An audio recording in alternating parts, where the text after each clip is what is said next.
Hello student, आप सभी का स्वागत है अपने यूट्यूब चैनल मैथ स्टडी में। हमने जो BSc BEd first year calculus book शुरू की थी, जिसका चैप्टर हमने फर्स्ट शुरू किया था, जिसका नाम क्या था, पेडल इक्वेशन। तो हम इसको आगे कंटिन्यू करेंगे। हमने थोड़ा सा बेसिक सीखा था और आज आगे बात करते हैं कि आगे हमको क्या पढ़ना है। तो देखते हैं हम।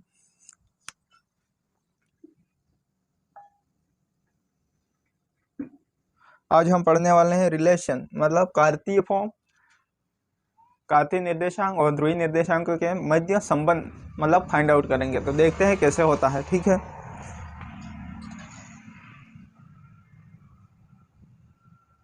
Relation between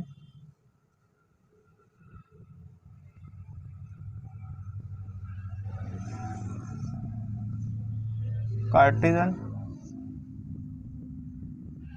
and polar coordinate.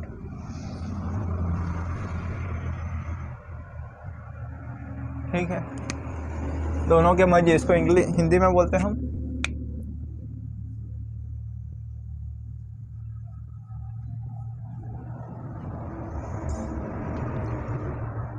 कार्तीय एवं ध्रुवीय निर्देशांकों के मध्य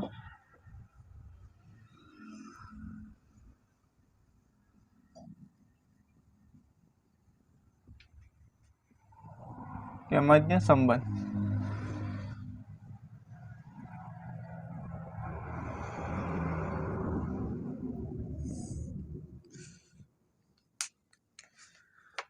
देखते हैं हम इसको कैसे सॉल्व करते हैं। तो कार्तीय एवं ध्रुवीय निर्देशांकों के मध्य संबंध, कार्तीय किसे कहते हैं और ध्रुवीय निर्देशांक कैसे कहते हैं, ये इस बात को हम सबसे पहले समझते हैं। ठीक है, तो मैंने मान लिया ये बिंदु P है, तो इसके निर्देशांक x, y, और यहाँ पर भी मैंने मान लिया P बिंदु या Q मान लिया, इसके निर्देशांक r, थीटा है। तो इसमें से कार्तीय कौन सा होगा, ध्रुवीय कौन सा होगा, आपको अच्छे से पता होगा, क्योंकि मैंने पहले क्लास में आपको क्या बताया था कि ध्रुवीय निर्देशांक हम किसे कहते हैं। ठीक है, तो ये वाला जो Q के जो निर्देशांक है वो क्या है, ध्रुवीय फॉर्म में हो, और जो P के निर्देशांक है वो क्या है, कार्तीय फॉर्म में। तो इन्हीं दोनों के मध्य क्या हमको संबंध फाइंड आउट करना है। तो कैसे करेंगे, मतलब x और r और थीटा में इनमें संबंध हमको निकालना है। तो देखते हैं कैसे करते हैं। ठीक है, ये आपको मैंने समझाने के लिए लिखा था, इसको मैं रिमूव करता हूँ। यहाँ पर मेरे पास कोई बिंदु O है। ठीक है, इसको मैंने A बिंदु से मिला दिया।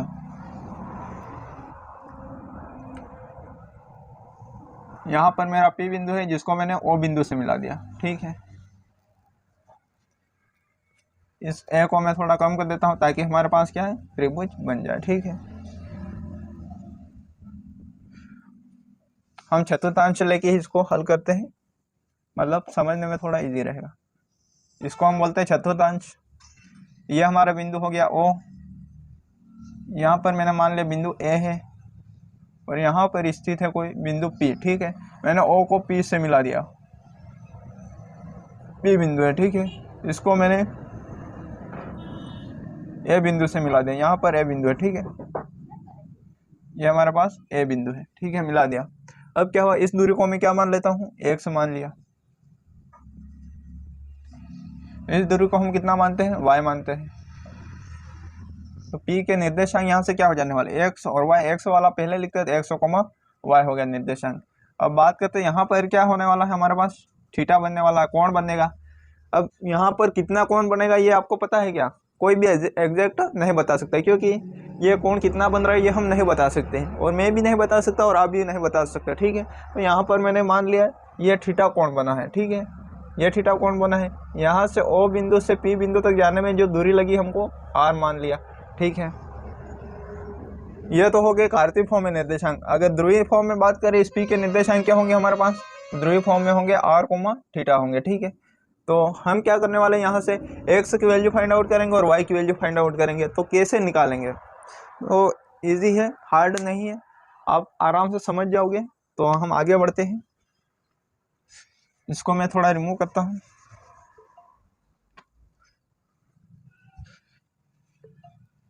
इसकी भी हमको ज़रूरत नहीं पड़ेगी, मैंने इसको हटा दिया। ठीक है, यहाँ पर हमारा बिंदु P है।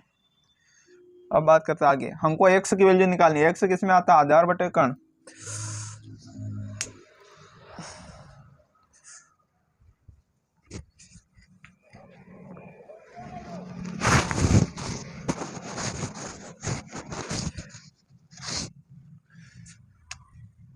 हमको क्या करना है, एक्स निकालना है और वाई निकालना है। ठीक है, कैसे निकालेंगे, तो आप 10वीं में पढ़ के आए होंगे सिंपल सा फॉर्मूला जो हमको याद करवाया था। हम जब पढ़ते थे 10वीं में, तो हमको लाल बट्टा कक्का के नाम से याद करवाया था। आपको किस मतलब कैसे याद करवाया मुझे नहीं पता, नो आइडिया, लेकिन हमें ऐसे याद करवाया था। इसका यूज़ कैसे कैसे करना है ये भी हमको बता दें। जैसे कि इसको लिख दिया लाल बटे कक्का, हम ऐसे याद करते थे इसको।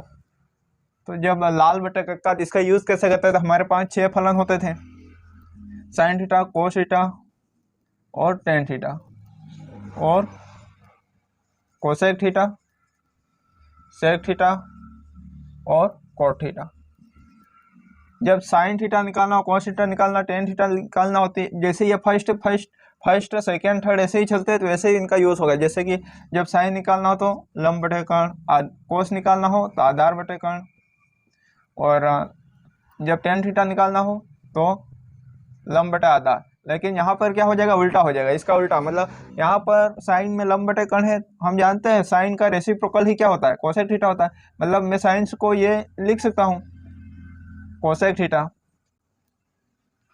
या इसको ऐसे लिख सकता हूँ cosec theta is equal to 1/sin theta. मतलब साइन थीटा का उल्टा ही क्या होने वाला, कोसेक थीटा का मान। तो यहाँ से क्या लिख सकता हूँ मैं, कोसेक का कर्ण बटे लंब, यहाँ से कर्ण बटे आधार, यहाँ से आधार बटे लंब। ऐसे हमको याद करवाया गया था, जो इजीली याद हो जाता था। ये तो आपको पता ही है, मैंने ऐसे ही खाली आपको बताया है।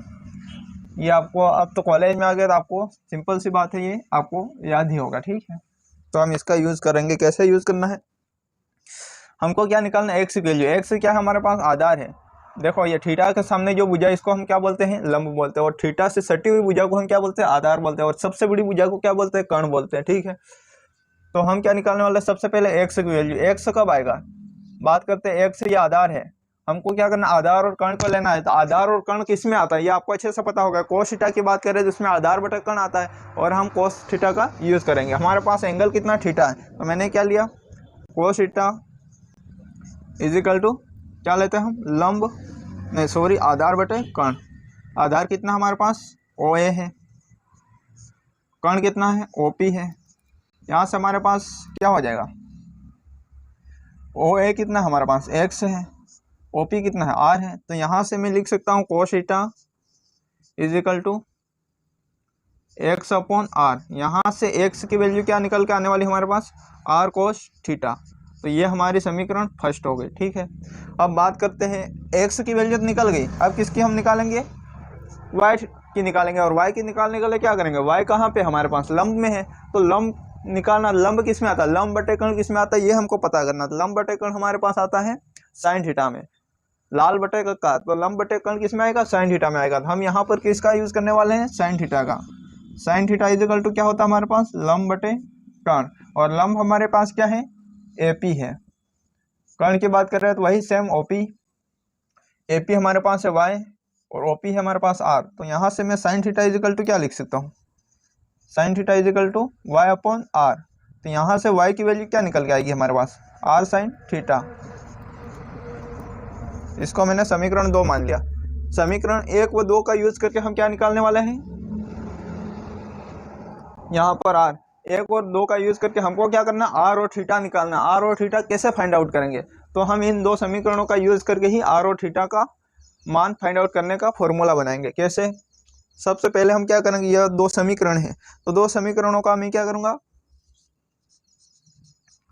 समीकरण 1 व 2 का वर्ग कर जोड़ने पर, वर्ग कर जोड़ने पर क्या होगा हमारे पास, मैं क्या करूंगा, जो लेफ्ट हैंड साइड में ऐड करूंगा, राइट हैंड साइड को राइट हैंड साइड में। तो एक्स का स्क्वायर कितना होगा हमारे पास, एक्स स्क्वायर, और वाई का स्क्वायर वाई स्क्वायर। ठीक है,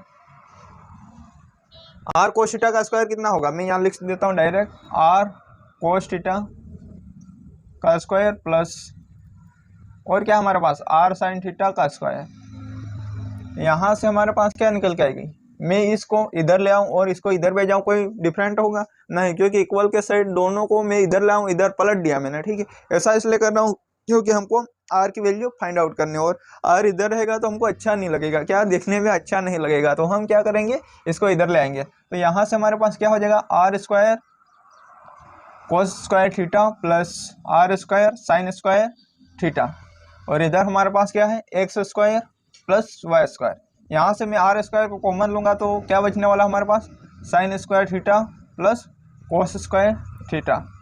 ठीक है, यहाँ से हमारे पास एक्स स्क्वायर वाई स्क्वायर, यहाँ से हमारे पास आर की वैल्यू कितनी आएगी, ये तो 1 हो गया, आप 10वीं से पढ़ते आ रहे हैं, सर्वसमी क्या होती है 3, कितनी 3, जो ट्रिग्नोमेट्री में 3 फेमस है। 1 + tan स्क्वायर थीटा क्या होता है, sec square theta, 1 + cot square theta cosec square theta, और sine square theta plus cos square theta 1। तो यहाँ से इसकी वैल्यू क्या हो गई हमारे पास 1, और 1 का गुणा किसी भी संख्या में गुणा करेंगे तो कोई भी परिवर्तन नहीं होने वाला, यह बात आप सभी जानते हो। ठीक है, तो हम आगे बढ़ेंगे। यहाँ से हमारे पास ये आर स्क्वायर रहा, और इधर की बात करें x square plus y square. यहाँ से आर की वैल्यू हम क्या, आर का रूट वर्ग हटाएंगे क्या होगा, इधर रूट लगेगा वाई स्क्वायर। तो इस फॉर्मूले से हम आर को फाइंड आउट कर सकते हैं, मतलब आर का मान इस फॉर्मूले से हम निकाल सकते हैं। ठीक है, और ये क्या हमारे पास ध्रुवीय निर्देशांक, और ये क्या हमारे पास कार्तीय निर्देशांक, तो दोनों के मध्य क्या संबंध भी ये व्यक्त करता है ये फॉर्मूला। ठीक है, तो हम आगे, ये तो आर फाइंड आउट हुआ, लेकिन हमको थीटा भी निकालना है। थीटा कैसे निकालेंगे, वो भी इजी है, कोई हार्ड नहीं। क्या करेंगे, सबसे पहले समीकरण 2 में 1 का भाग देंगे,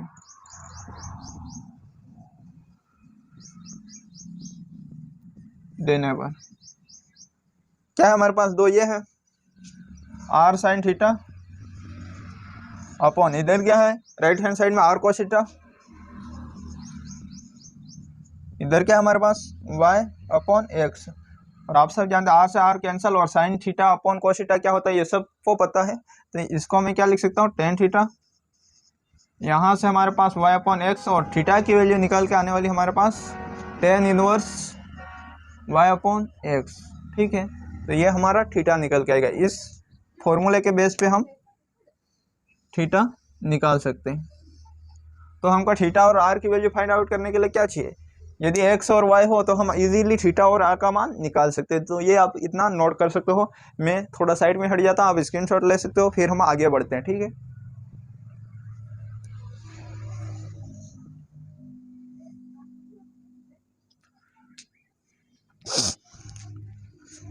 ठीक है, हम आगे बढ़ते हैं। आगे क्या पढ़ना हमको, स्पर्शी रेखा और ध्रुवांतर, मतलब किसके भी ध्रुवांतर रेखा और स्पर्शी के मध्य हमको क्या जो कोण बनता है उसको फाइंड आउट करना, उसका फॉर्मूला हमको निकालना है कि इसके मध्य कोण कितना होता है। ठीक है, स्पर्शी और ध्रुवांतर रेखा, इसको इंग्लिश में हम बोलते हैं angle between radius vector and tangent. ठीक है, तो इसको हम आगे बढ़ने के लिए इसको मुझे रिमूव करना पड़ेगा, मैं रिमूव कर देता हूँ इसको। ठीक है, हम आगे बात करते हैं, क्या पढ़ने वाला आगे हम angle between radius vector and tangent, मतलब ध्रुवांतर रेखा एवं स्पर्शी के मध्य कोण निकालेंगे, कोण निकालने का फॉर्मूला हम फाइंड आउट करेंगे। वैसे ये सब आपको एग्जाम में तो नहीं पूछेगा, लेकिन आपके बुक में दे रखा है तो आपको पता होना चाहिए कि ये कैसे होता है। ठीक है, तो आप ज़्यादातर एग्जाम्पल ही पूछते हैं यूनिवर्सिटी, बाकी एक्सरसाइज के भी क्वेश्चन नहीं आते आपके। ठीक है, तो हम बात करेंगे आगे, मतलब ध्रुवांतर रेखा एवं स्पर्शी के मध्य कोण निकालेंगे। ठीक है, तो कैसे निकालते हैं देखते हैं, ईजी है ये भी, आप स्टेप बाय स्टेप समझते जाना। ठीक है,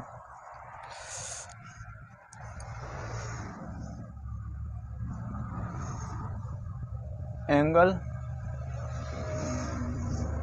बिटवीन रेडियस वेक्टर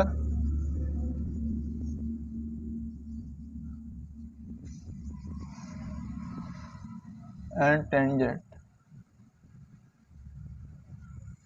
ठीक है, इसको हिंदी में क्या बोलते हैं, इसकी बात करें तो हिंदी में इसको बोलते हैं हम ध्रुवांतर रेखा एवं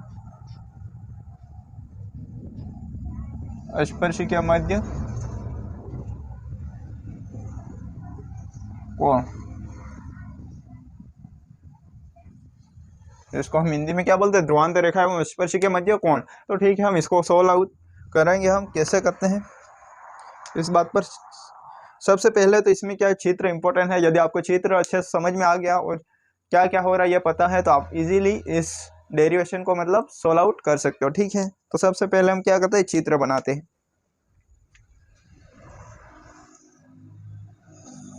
ये हमारा हो गया चतुर्थांश, ठीक है। मैंने यहाँ पर मान लिया हमारे पास ओ बिंदु, यहाँ पर मैंने मान लिया पी बिंदु है, ठीक है।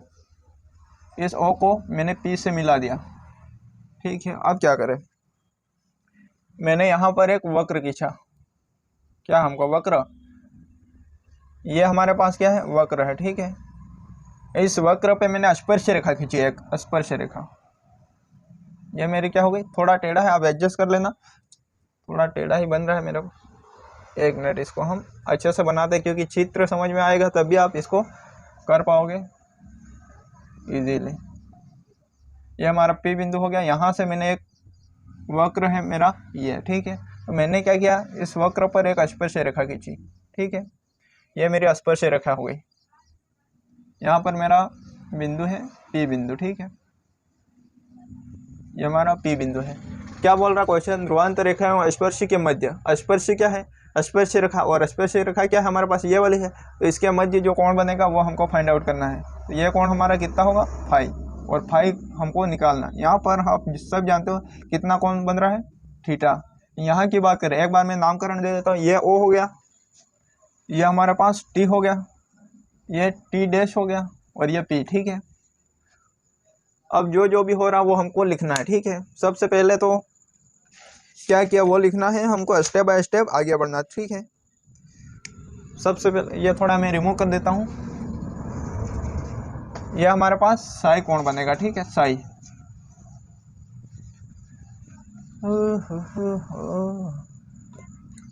ये हमारे पास कौन सा हो गया, साई कोण।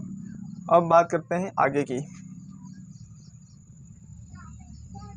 सबसे पहले हमने, ये हमारे पास वक्र है, ठीक है, कौन सा वक्र, r is equal to f of theta, ठीक है। ये हमारे पास वक्र है, क्या हमारे पास माना वक्र का समीकरण r is equal to f of theta है, ठीक है।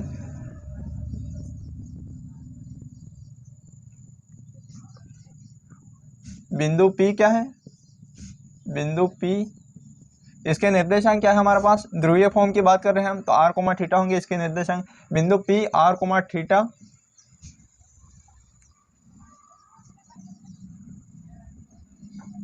ये क्या है, इस वक्र पर स्थित है, जो कि माना वक्र का समीकरण r is equal to f of theta है। तो इस वक्र पर बिंदु P स्थित है, ठीक है। तो हम क्या लिखेंगे, जिस पर लिखेंगे, ठीक है। थोड़ा मैं रिमूव करता हूँ, जिस पर बिंदु P आर कोमा थीटा स्थित है, ठीक है। यह हो गया। अब क्या करें, इस वक्र पर क्या खींचे हमने, स्पर्श रेखा, और स्पर्श रेखा क्या है हमारे पास, टी डैश टी, ठीक है। जिस पर, मतलब किस पर, वक्र रेखा पर, वक्र के इस वक्र पर, ठीक है, जिस पर, हम वक्र की बात कर रहे हैं, जिस पर स्पर्श रेखा टी टी डैश है, ठीक है। स्पर्श रेखा, ये कौन सी रेखा हमारे पास, प्रारंभिक रेखा। मैंने आपको जब फर्स्ट क्लास में बताया था, इसको हम क्या बोलते हैं, प्रारंभिक रेखा। यह ध्रुवांतर रेखा हो गई, यह स्पर्शी, यह वक्र, ये हो गया ध्रुवांतर कोण, और यह स्पर्शी रेखा, और यह क्या आरंभिक रेखा। इन दोनों के मध्य देखो, ये क्या हमारे पास सीधी जो टी डैश से क्या है, स्पर्श रेखा है, और ये क्या हमारे पास आरंभिक रेखा। तो स्पर्शी रेखा ये वाली हो गई। तो स्पर्शी रेखा एवं आरंभिक रेखा के मध्य बने कोण को हम क्या बोलेंगे, साई, ठीक है। तो यहाँ लिख सकते हैं हम, स्पर्शी रेखा टी डैश एवं आरंभिक रेखा के मध्य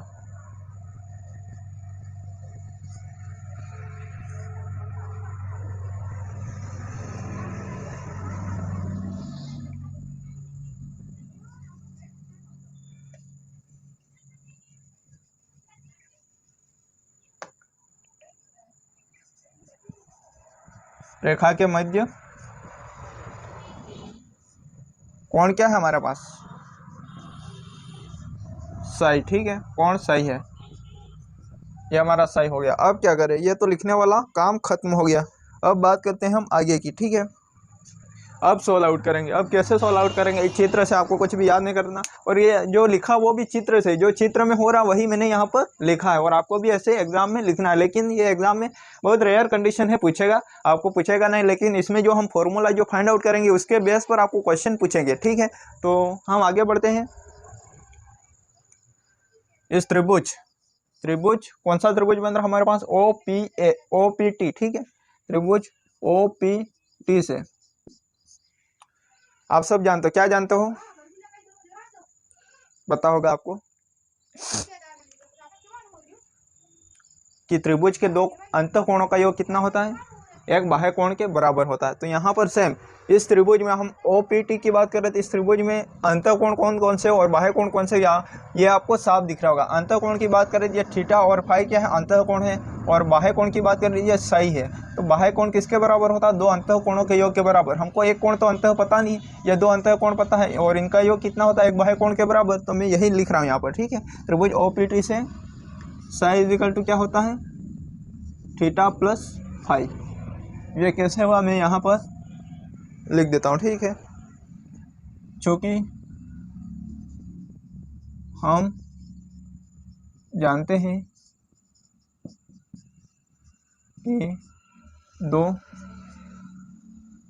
अंतः कोणों का योग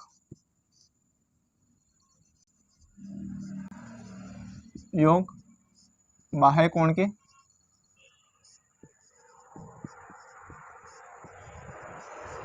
बराबर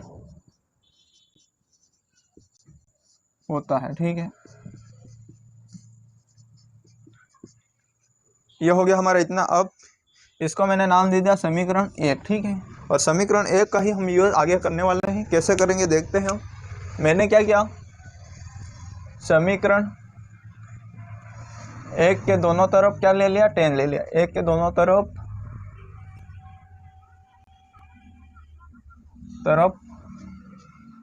10 लेने पर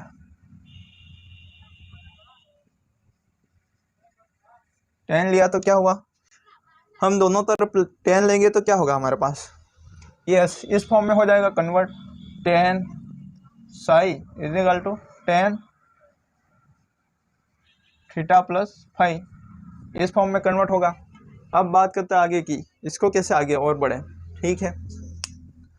तो 10 साई क्या होता है हमारे पास, स्लोप होता है, जो आप 12th में पढ़ा ही होगा। स्लोप मतलब डाल, मतलब प्रवणता जिसे बोलते हैं, ठीक है।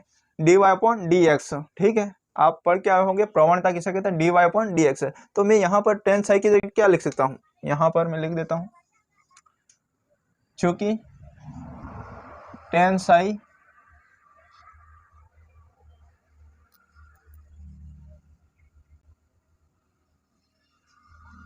स्लोप है, तो इसलिए मैं क्या लिख सकता हूँ, 10 साई इज इक्वल टू क्या लिख सकता हूँ, dy/dx, ठीक है। तो मैं यहाँ पर 10 साई की जगह क्या लिखने वाला हूँ, dy/dx। और आपको यहाँ पर एक फॉर्मूले का यूज़ करना है, क्या फॉर्मूला, और आप सब जानते हो ट्रिग्नोमेट्री में आप पढ़ के आए होंगे 11th क्लास में, ठीक है। फॉर्मूला मैं यहाँ पर लिख देता हूँ, यहाँ पर हमारे पास जगह है, इधर जगह की काफ़ी प्रॉब्लम होगी, तो मैं यहाँ पर लिख देता हूँ, ब्रैकेट में लिखूंगा, इसका मतलब आप समझ जाना फॉर्मूला लिखा है, ठीक है। तो हमारे पास क्या होता है, यहाँ पर भी लिखने में मुझे प्रॉब्लम होगी, इसलिए मैं इधर ही लिख देता हूँ, ठीक है। इसको 10 a plus b is equal to होता है हमारे पास 10 a plus 10 b upon 1 minus 10 a 10 b, यह हमारा फॉर्मूला होता है, ठीक है।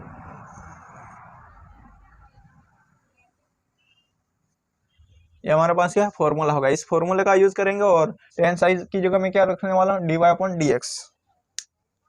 तो इस फॉर्म को हम इस फॉर्मूले का और ये यूज करेंगे, किस फॉर्म में हो जाएगा, ये चेंज हमारे पास dy/dx, ये हो जाएगा हमारे पास, इस फॉर्मूला का यूज करेंगे, ये हो जाने वाला हमारे पास 10 theta plus 10 phi upon 1 minus 10 theta upon 10 phi, ठीक है। ये सॉरी ये फाई है, ठीक है। अब क्या करें, इसको मैं समीकरण, ये समीकरण 1 होगी, इसको मैंने समीकरण 2 नाम दे दिया, ठीक है। अब आगे बढ़ेंगे। अब क्या करेंगे, जैसा अभी मैंने आगे बताया था एक्स और वाई के मतलब मान फाइंड आउट करने, यहाँ पर मैं फाइंड आउट नहीं करूँगा क्योंकि टाइम वेस्ट होगा, क्योंकि कैसे फाइंड आउट करने ये सब मैंने आपको बता दिया। मैं सीधा यहाँ पर लिखूंगा चूँकि वी नो, ठीक है, वी नो, हम जानते हैं, क्या जानते हैं, एक्स इजिकल टू क्या होता है हमारे पास आर कोस थीटा, और वाई इजिकल टू होता है हमारे पास आर साइन थीटा। तो इनका मैं क्या करने वाला हूँ, अवकलन करने वाला हूँ, ठीक है। अवकलन करूंगा, तो अवकलन करूंगा तो क्या होने वाला है, ये हमारे पास आर भी है कोस थीटा भी है, और एक्स के सापेक्ष में थीटा के सापेक्ष अवकलन करूंगा, ठीक है। इसको मैं थोड़ा गैप दे देता हूँ ताकि ये हमारी समीकरण 1 हो गई, और इसकी बात करें तो आर साइन थीटा ये हमारी समीकरण भी हो गई, ठीक है। अब मैं क्या करने वाला हूँ, समीकरण ए व बी का थीटा के सापेक्ष अवकलन करने पर,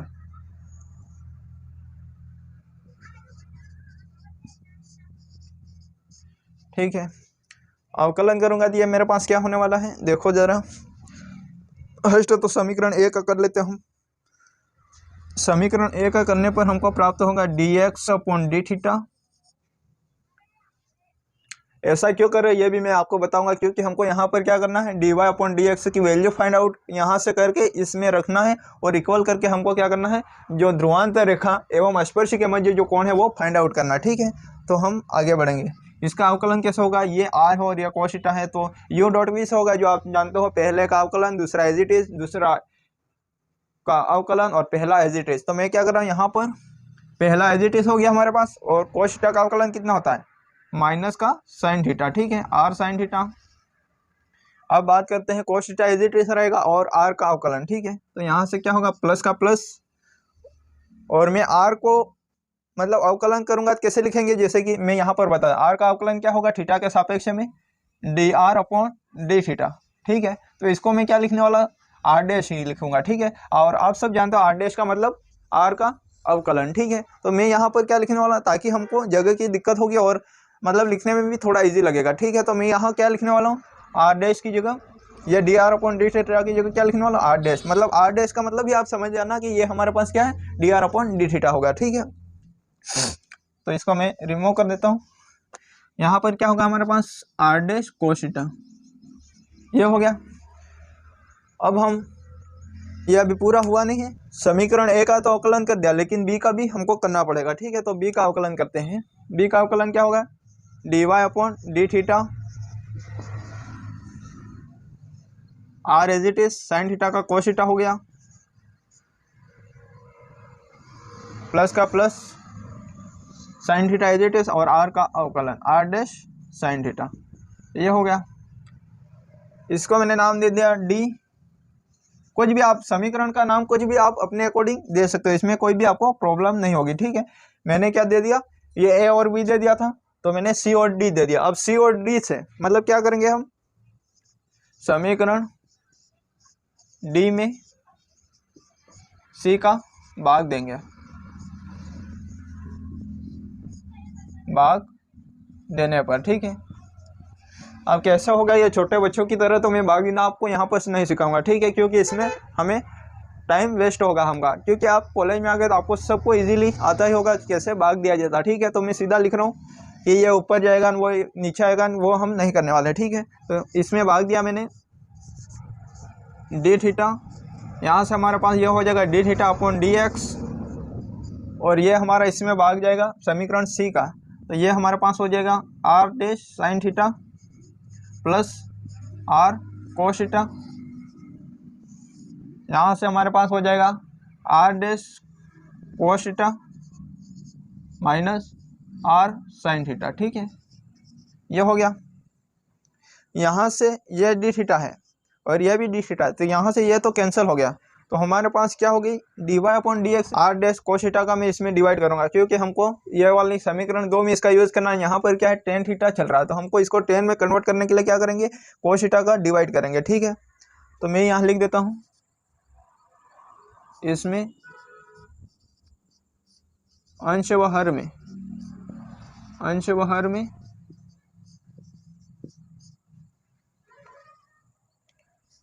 आर कोस थीटा का भाग देने पर। ठीक है, अब मैं यहाँ पर सीधा लिखने वाला हूँ कैसे भाग दिया। ठीक है, dy अपॉन डी एक्स, इसको हम बोलते हैं अंश, इसको बोलते हैं हर, इसमें मैं आर कोस थीटा का भाग दूंगा तो क्या होगा हमारे पास, आप फिर प्रॉब्लम में ही फंसोगे कैसे हुआ, इसलिए मैं इसको थोड़ा एक स्टेप बढ़ेगी, हम कर देते हैं इसको r dash r sine theta. मैं सीधा ही कर देता हूँ, आर डैश साइन थीटा में जब आर कोस थीटा का भाग जाएगा तो क्या हो जाने वाला है, ये हमारे पास टेन थीटा। ठीक है, आर डैश से आर डैश कैंसिल होगा, देख लो, R dash sine theta plus are cos theta upon are dash cos theta. ठीक है, अपॉन और क्या हमारे पास नीचे है R dash cos theta minus are sine theta, और बटे में क्या हमारे पास आर डैश कोस थीटा का हमको डिवाइड करना। ठीक है, यहाँ से हमारे पास क्या बचने वाला है वो देखो, जब आर डैश कोस थीटा का इसमें भाग दूंगा तो आर डैश से आर डैश तो कैंसिल हो जाएगा, और sine theta upon cos theta क्या होगा हमारे पास, टेन थीटा। बात करते हैं इसकी, तो कोस थीटा से कोस थीटा तो कैंसिल होगा, लेकिन यहाँ पर क्या होगा, आर बाय आर डैश बचेगा। तो इधर की बात करें आर बाय आर डैश। ठीक है, यहाँ की बात करें तो कोस थीटा से कोस थीटा कैंसिल और आर से आर कैंसिल, तो यहाँ पर क्या बचने वाला हमारे पास, वन बचने वाला है, माइनस का माइनस, यहाँ से साइन थीटा और कोस थीटा क्या हो जाएगा, टेन थीटा, और ये होगा हमारे पास R upon are dash tan theta. ठीक है, ये हो गया। तो फाइनल हमारे पास dy अपॉन डी एक्स की वैल्यू क्या आ जाएगी, tan theta plus are upon are dash, यहाँ से आ जाएगी one minus are upon are dash tan theta. ठीक है, ये आ गई, यह समीकरण, इसको मैंने 3 मान लिया। ठीक है, अब मैं क्या करने वाला, समीकरण 3 और 2 हमारे पास इक्वल है, dy अपॉन डी एक्स है, dy अपॉन डी एक्स, तो मैं दोनों को इक्वल लिख सकता हूँ। ठीक है, तो मैं यहाँ पर इसको ही मिटाता हूँ। ठीक है, आप नोट करते जाना साइड में, या मतलब थोड़ा रिवाइज करके स्क्रीनशॉट ले लेना। मैं यहाँ पर ये वाला ही मिटाऊंगा क्योंकि इसकी हमको ज़रूरत नहीं पड़ेगी, इस समीकरण की समीकरण 2 का हमको यूज़ लेना पड़ेगा, इसलिए मैं इसको मिटाता हूँ। ठीक है, या मैं इसको यहाँ से रिमूव करता हूँ। ठीक है, हम यहाँ से रिमूव करते फिर हम आगे बढ़ेंगे। ठीक है,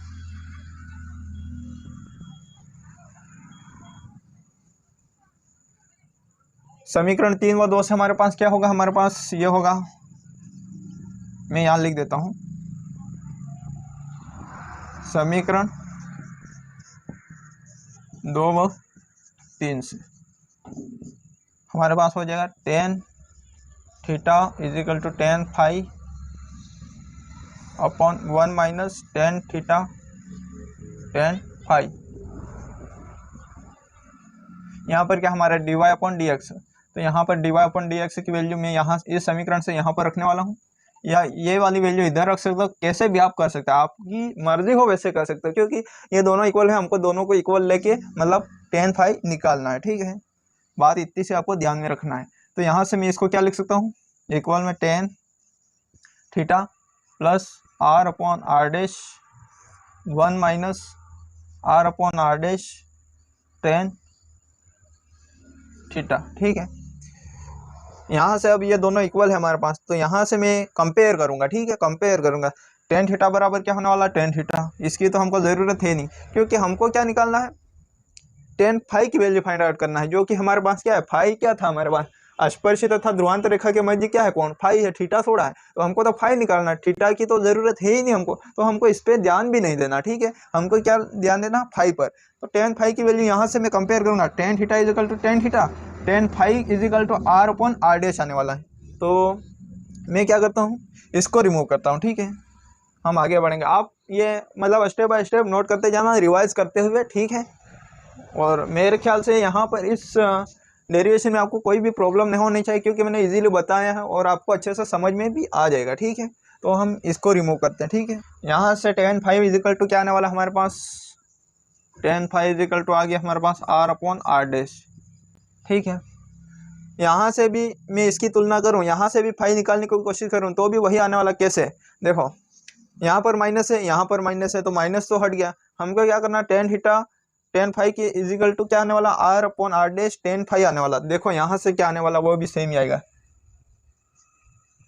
tan दोनों में माइनस माइनस है, इसलिए मैं माइनस को छोड़ रहा हूँ। ठीक है, अगर यहाँ पर माइनस और इधर प्लस होता है तो माइनस हमको लेना पड़ता, लेकिन दोनों में है तो हम क्या करेंगे, tan theta tan phi is equal to क्या हमारे पास, r/r' tan थीटा, ये है हमारे पास। तो tan थीटा से tan थीटा तो कैंसिल, तो tan फाइव इजिकल टू क्या आने वाला हमारे पास, वही जो इधर आया था r/r', यही आने वाला। तो इसकी हमको ज़रूरत नहीं, दोनों में सेम ही, हमको tan फाइव निकालना है।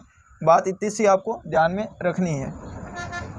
tan phi is equal to r/r' आया। ठीक है, तो हमको क्या निकालना है, फाइव ही निकालना है। लेकिन यहाँ पर r' क्या था, मैंने जब आपको उस समय जब सॉल्व कर रहा था तब मैंने आपको साइड में बताया था लिख के कि r' का मतलब क्या होता है। किसी भी का u' है तो इसका अवकलन है, मतलब अगर थीटा के सापेक्ष करें du/dθ आएगा, यदि x के सापेक्ष करें तो यह आएगा du/dx आएगा। ऐसा ही सेम r का भी अवकलन है, किसके सापेक्ष हमने किया था, थीटा के सापेक्ष।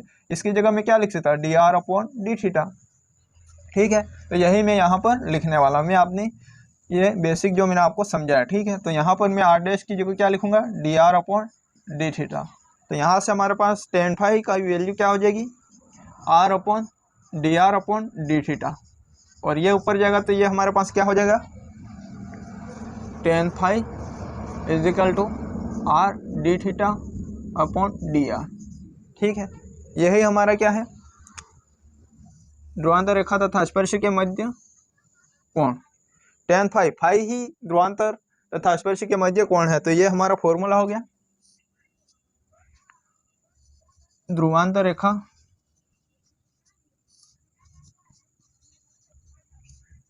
एवं स्पर्श के मध्य